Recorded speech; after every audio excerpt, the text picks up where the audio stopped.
تو اس لیے خدا فرماتا ہے کہ میں تیری مصیبت سے واقف ہوں. آگے لکھا ہے اور غریبی کو جانتا ہوں. غریبی کو بھی جانتا ہوں. یونانی زبان میں جو غریبی کا لفظ مطلب ہے وہ ہے گداگری، بھیک مانگنا. غربت کی انتہا کو غریبی کہا جاتا ہے. اور اس میں صرف وقت کی روٹی ہی جن لوگوں کو نصیب ہوتی تھی ان کا خطاب دیا جاتا تھا کہ یہ غریبی کی زندگی بسر کر رہے ہیں.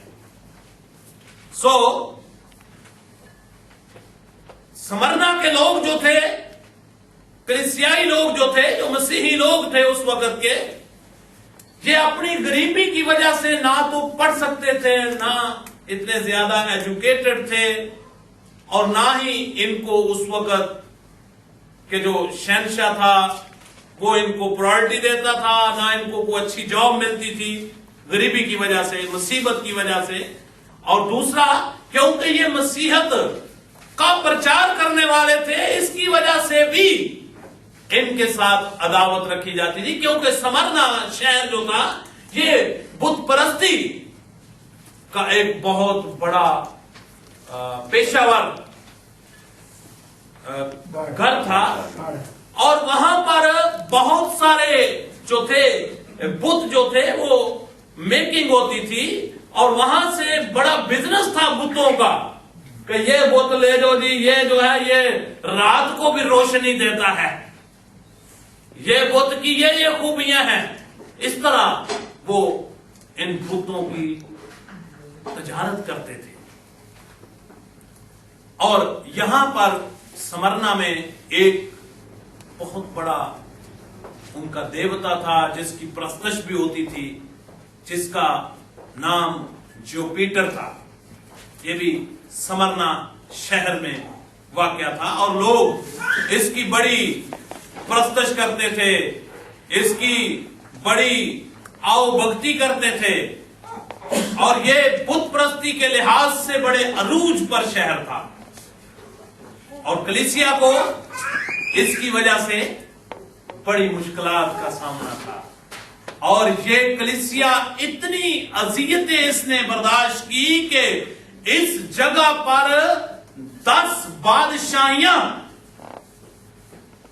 بادشاہ جو ہیں اپنے وقت کے بعد آتے گئے، اور یہ کلیسیا ہر بادشاہ کی اذیتوں کو برداشت کرتی رہی. اور برداشت کے ساتھ ساتھ انہوں نے خداوند یسوع المسیح کے دامن کو نہیں چھوڑا.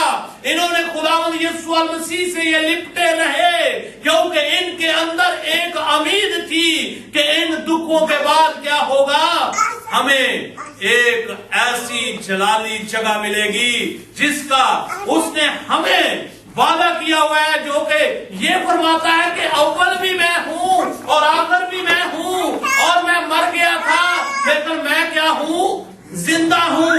اور جن کا جانے والا زندہ ہو ان کو کس بات کی فکر ہے. غریبی کے بارے میں عبرانیوں کے نام پولس رسول کا خط، اس کا 10 باب اور اس کی 34 آیت کو ذرا تلاوت کیجیے.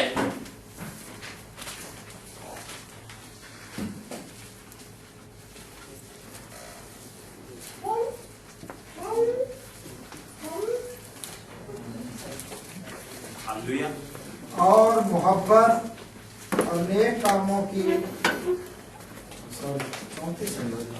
چنانچہ 10 باب کی 34 آیت ذرا غور سے سماعت فرمائیے. چنانچہ تم نے قیدیوں کی ہمدردی بھی کی اور اپنے مال کا لٹ جانا بھی خوشی سے منظور کیا، یہ جان کر کہ تمہارے پاس ایک بہتر اور دائمی ملکیت ہے. آمین. اپنے مال کا لٹ جانا بھی کیا کیا، منظور کیا. اس لیے منظور کیا کہ کیا ہے، تمہارے پاس ایک بہتر اور دائمی ملکیت جو ہے اس کی امید ہے تمہارے پاس.